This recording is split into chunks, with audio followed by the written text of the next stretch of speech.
Aš manyčiau, kad mokinių patirtis atsiranda per praktinį darbą ir per tą tokią užduotį, sunkią savarankiško darbo užduotį. Labai dažnai, kada mokinys sėdi klasėje, kabinete ir jis atlieka kokią nors kūrybinę užduotį, jis yra apribotas erdvės ir laiko. Ir pasibaigus pamokai jisai turi atiduoti darbą arba nešasi jį namo ir tas toksai jo pasyvus elgesys, jisai daro kūrybą labai statišką ir nuobodžią.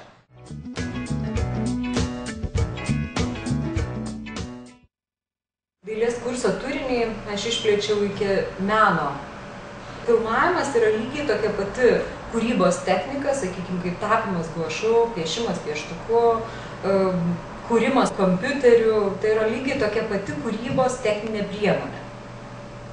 Šito požiūrio aš laikausi ir manau, kad jisai pasiteisina, nes jeigu jūs, pavyzdžiui, duodate pamokoje užduoti vaikui nutapyti natiurmortą, jisai taip pat sako, kad aš nemoku.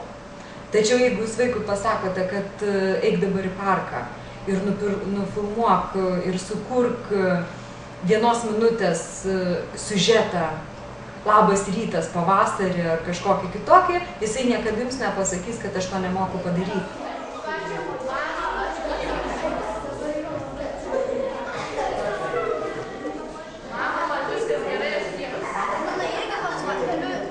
Mokykloje yra mokinio taisyklės, labai griežtas antrus metus. Ir mokiniams išnaudojimas mobilių telefonų pamokai yra skiriamas nuobaudos. Ir jeigu mokinys turi mobilų telefoną, pamokoje mokytojas gali jį paimti, o atsiims jį tik tai mokinio tėveliai.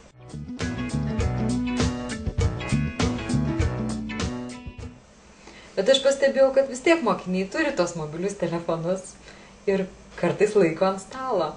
Tai pagalvojau, kodėl nesuteikti jiems tokio malonumo pasinaudoti to mobiliu telefonu per dailės pamokas. Iš tikrųjų, priešistorė buvo tokia ir po to, aišku, sekė kitos priežastys, kad mobilus telefonas yra asmeninio naudojimo daiktas, bet nėra toksai brangus, sakykime, kaip fotoaparatas ir jį turi praktiškai dauguma mokinių. Pamokos uždavinys skambėjo labai primityviai. Trumpai, sklandžiai papasakokite apie gotiką. Ir tą užduotį reikėjo atlikti grupėms 4 prie katedros. Pamoka 45 minutės, mokiniai susiskirstė į grupės. Tiesa dar buvo, kadangi aš pastebėjau, kad jie tiesiog nežino, nuo ko pradėti, aš jiems tiesiog pasakiau tokią idėją, kad jūs susigalvokite situaciją, tada jums bus lengviau filmuoti.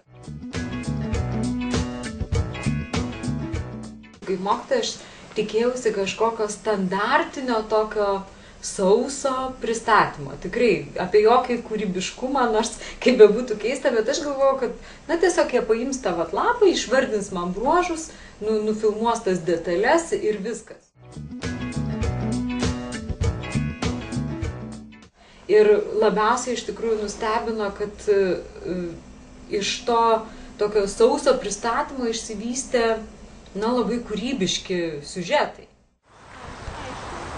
O tu gal pamočiai nieko neparašyti? Ne, žinokit, nelabai girdėjau, bet nelabai žinau, kad aš... Bet gali būti, aš paklausiu. Žiūrėk, Gotas. Gotas? Kur? Gotas nugėda, kunigas. Ai. Nu, bet einam paklausti.